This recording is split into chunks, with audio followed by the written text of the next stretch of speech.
Bonjour tout le monde, c'est Margot, j'espère que vous allez bien. Perso, moi ça va. Du coup, aujourd'hui on se retrouve pour un nouvel épisode et aujourd'hui je suis de retour pour vous parler du drama coréen de Killing Vote, un drama issu d'un webtoon de 12 épisodes et qui date de 2023. Si jamais, visiblement, le drama est disponible sur Netflix. Alors du coup, ce drama, on en a énormément entendu parler du coup à la fin d'année 2023. C'était un drama que j'attendais vraiment. En tout cas, j'étais assez curieuse par rapport déjà à la bande-annonce que j'avais vue parce que ça me faisait quand même pas mal penser à Devil Judge. On va pas se mentir, le principe justement de un vengeur masqué avec une application où où la population peut choisir de juger une personne si elle est coupable ou non, ou de la tuer oui ou non. Ça fait beaucoup penser à Devil Judge. Et puis même le casting en règle générale me donnait aussi pas mal envie. Donc j'ai attendu patiemment parce qu'il faut quand même préciser que ce drama a publié un épisode par semaine. Oui, vous avez très bien entendu ce que je viens de dire. Autant vous dire que moi, déjà 2 épisodes par semaine, je n'y arrive pas. Alors un par semaine, j'aurais pété un câble. Donc heureusement que je n'ai pas regardé le drama en cours parce que franchement, qui fait ça en 2023 de publier un épisode par semaine? Alors rapidement, du coup, quels sont les acteurs qui jouent dans ce drama? Eh bien écoutez, c'est du gros casting. Déjà pour les amateurs du drama Man to Man, je sais pas si vous connaissez ce drama, et vous allez retrouver dans ce drama les deux acteurs principaux. Donc nous avons Park Hae-jin. Park Hae-jin, si vous le connaissez pas, personnellement, je l'ai découvert avec Cheese in the Trap. C'était un de mes premiers dramas quand j'ai commencé. C'est comme ça que j'ai découvert personnellement cet acteur-là. Il a fait bien évidemment dans Man to Man. Il avait aussi joué dans Forest, il a joué dans Konde Intern et il a fait From No On Showtime. Alors moi je dois vous avouer que les seuls rôles que je l'avais apprécié c'était dans Man to Man et c'était dans Cheese in the Trap.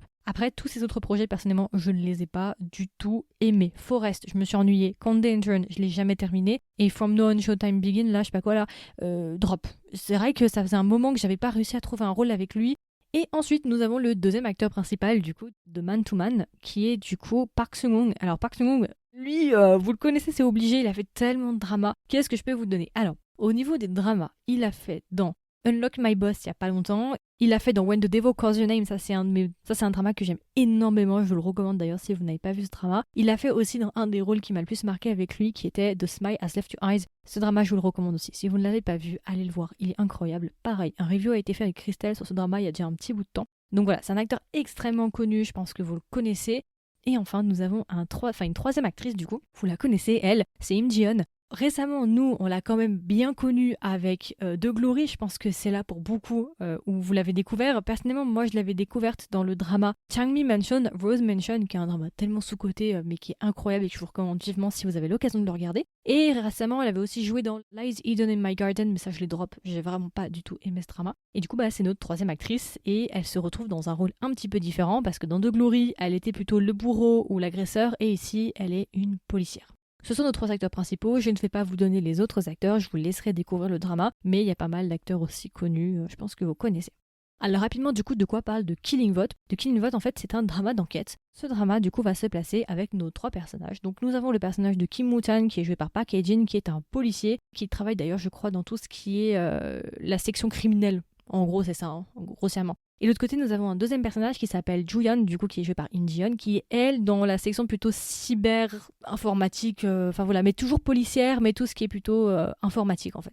Tout le drama en fait va tourner autour d'un mystérieux personnage qui serait un petit peu un vengeur masqué entre guillemets, qui porte une espèce de masque de chien qui se fait appeler Ketal, si je dis pas bêtise. Donc, c'est un vengeur masqué du coup qui a réussi à pirater absolument tous les portables, tous les écrans de toute la Corée du Sud et qui va en fait s'autoproclamer comme la seule personne entre guillemets pouvant punir les réels méchants. Il va mettre en place une sorte de jeu, entre gros guillemets. Chaque mois, il va organiser justement un procès qui sera rediffusé sur tous les écrans de Corée du Sud, donc les portables, les téléphones, les ordinateurs, partout. Et en fait, ce procès concernerait une personne qui aurait réussi à, entre guillemets, passer entre les mailles du filet et qui n'aurait pas été jugée par la justice, mais qui aurait fait quelque chose d'odieux. Tout le principe de ça, en fait, c'est que la population puisse choisir d'elle-même si justement elle autorise ce vengeur masqué à tuer ou non ce méchant. C'est comme des Judge, en fait, ils vont avoir le truc qui est rediffusé, donc le Ketal, donc il va dire voici telle personne, cette personne a fait ça, ça, ça, ça, ça. Et après, il va demander justement à la population de voter, donc toute personne au-dessus de 18 ans, il me semble, je crois, a le droit de voter et décide du sort de la personne. Et je crois que si le pourcentage dépasse 50 ou 60%, la personne est abattue. Et du coup, on a nos deux personnages qui sont Kim Woo-chan et Juyeon qui vont tout faire justement pour essayer de trouver qui est justement ce Ketal et aussi essayer d'empêcher justement ces personnes de se faire séquestrer.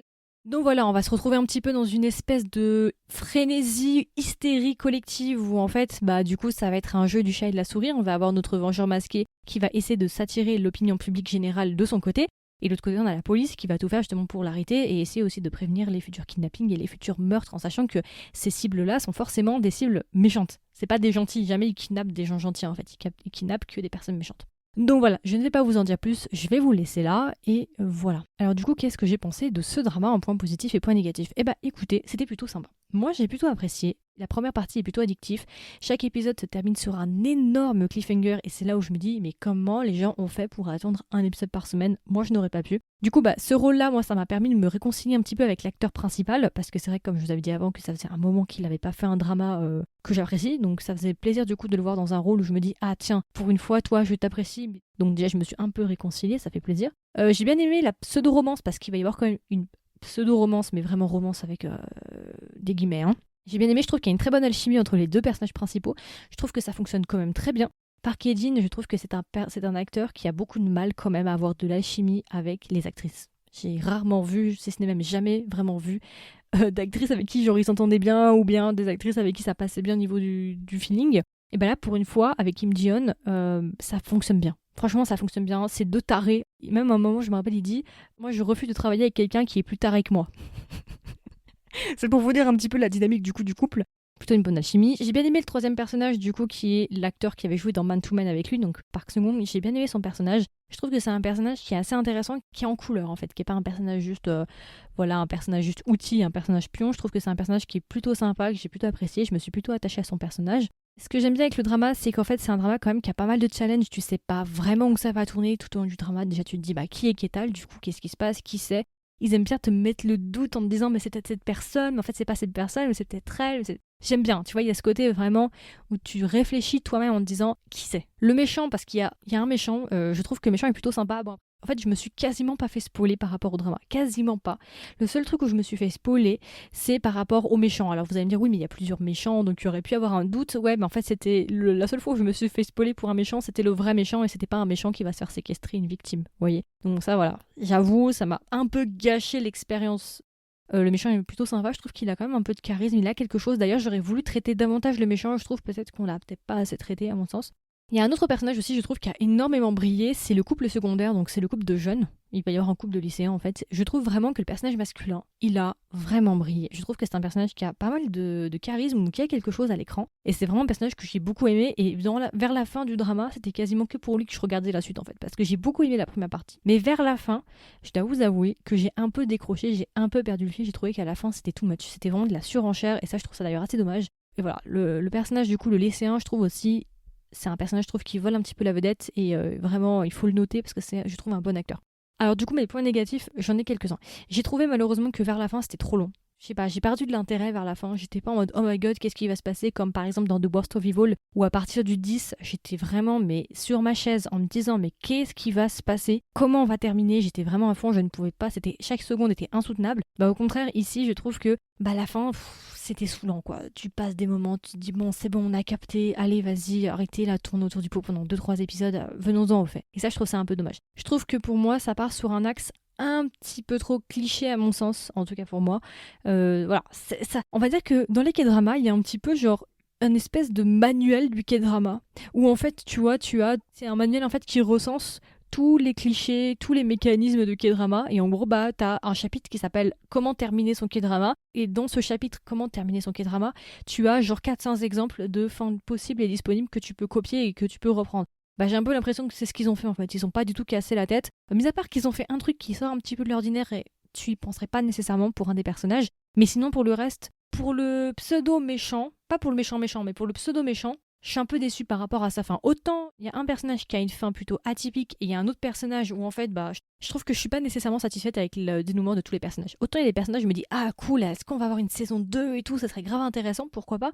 Il y a d'autres personnages où je me dis bon, ok, c'est tout. Ok, bon, next. La fin, je trouve, elle manquait de quelque chose. Je trouvais qu'on était trop en longueur, que je sais pas.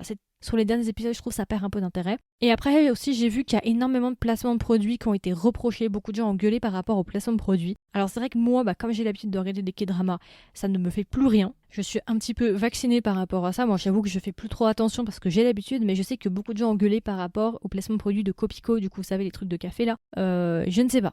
Un dernier point aussi qui me dérange un petit peu, c'est au niveau de la psychologie de certains personnages. Je trouve que la psychologie n'est pas constante, ou en tout cas elle n'est pas naturelle. Et ça, je trouve ça dommage, je pense surtout aux personnages principaux, où ils vont avoir des shifts. Il y a des moments où ils vont commencer à agresser un autre personnage, alors qu'au début, ça se passait plutôt bien, on sait pas vraiment ce qui se passe, on sait pas pourquoi il y a une certaine animosité. Donc voilà, je trouve parfois la psychologie, elle était un peu aléatoire, c'était pas nécessairement très bien écrit, surtout vers la fin. Je trouve que c'est vers la fin que ça part un peu en cacahuète. C'est assez constant, à peu près jusqu'au 8e.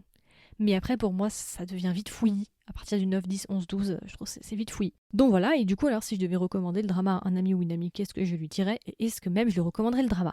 Oui, je vous recommande le drama si vous aimez bien tout ce qui est histoire de vengeurs masqués, entre guillemets, avec justement une espèce de vendetta, avec justement la population qui doit voter, si la personne est coupable ou elle n'est pas coupable, punir des méchants. Donc c'est vraiment les dramas, comme je le dis toujours, dans les K-dramas, surtout les K-dramas obscurs, c'est soit le drama est pro-justice en te disant la justice, il n'y a rien de tel, il faut avoir confiance en elle. Et tu as le deuxième cas de figure qui est non, en fait, la justice elle est faillible, la justice elle a des failles, on ne peut pas faire confiance dans la justice et la meilleure justice c'est la sienne. Et de Killing Vote, justement, c'est ce conflit entre justement ces deux idéaux, ces deux manières de penser. Je ne vais pas vous dire dans quel cas ça rentre parce que sinon ça risque de vous spoiler. De toute façon, tous les K-dramas obscurs, les K-dramas thrillers, c'est une de ces deux catégories. Généralement, le K-drama a toujours un parti pris et ça ne rentre que dans une seule de ces deux catégories-là. Il n'y a pas de troisième catégorie généralement. C'est ces deux catégories-là et rien d'autre. On constate quand même que ces dernières années, la catégorie la plus prédominante dans les K-dramas thrillers obscurs et ce genre de choses, c'est la vengeance. C'est la meilleure des justices qu'on puisse faire. Certains pourraient dire que c'est inquiétant, c'est vrai, et ça, quelque part, ça va aussi avec le climat actuel. Je trouve que c'est assez d'actualité. Et je trouve qu'il y a une baisse des K-dramas où justement la justice est mise en avant, la justice, il faut lui faire confiance. Je trouve qu'il y a de moins en moins de K-dramas qui existent et qui prennent ce parti pris en fait. Donc voilà, et du coup, si je devais donner une note à The Killing Vote sur 20, combien est-ce que je lui mettrais? Je lui mettrais 15,5 sur 20. Voilà, c'est un bon drama, mis à part la fin qui est un peu partie en cacahuète, mais sinon, ça reste quand même un très bon drama. Si vous avez bien un peu Devil Judge sur les bords, même si c'est très différent de Devil Judge, mais ils ont repris un petit peu la même mécanique que Devil Judge. Si vous aimez bien ça, n'hésitez pas à y aller. C'est un drama aussi avec des bons acteurs. J'ai plutôt apprécié les acteurs en règle générale, le jeu était bon, donc voilà. Du coup voilà, c'est à peu près tout pour mon review sur The Killing Vote. J'espère que ça vous a plu, j'espère que ça vous a intéressé. Comme d'habitude, n'hésitez pas à me donner vos retours. Qu'est-ce que vous avez pensé de The Killing Vote? Est-ce que vous avez aimé le drama? Est-ce que vous l'avez pas aimé? Qu'est-ce que vous avez pensé de la fin? Est-ce que vous aussi vous avez trouvé que c'était un petit peu rushé vers la fin? C'était un peu de la surenchère? Il y aura une section commentaires si vous m'écoutez sur Spotify, donc n'hésitez pas à me donner votre avis. Si vous n'avez pas vu le drama, est-ce que vous comptez le voir? Est-ce que vous comptez le rajouter à votre watchlist? Et si jamais aussi vous voulez être au courant et recevoir une notification dès qu'un nouvel épisode sort, n'hésitez pas à vous abonner. Vous inquiétez pas, je vais pas vous spammer, je sors généralement 1 à 2 épisodes par semaine, sauf parfois quand il y a des exceptions, par exemple quand il y a des interviews surprises. Donc voilà, c'est toujours intéressant d'être abonné pour recevoir une petite notification dès qu'un nouvel épisode sort. Et si jamais aussi vous voulez m'aider et me soutenir, n'hésitez pas à laisser une note, ça prend quelques secondes, il faut juste sélectionner un nombre d'étoiles, rien de plus. Ça prend quelques secondes, mais ça m'aide beaucoup pour aider justement le podcast à se faire référencer. Donc voilà. Du coup, je vous souhaite une agréable journée ou une agréable soirée et je vous dis à la prochaine pour un nouveau drama. Bye bye!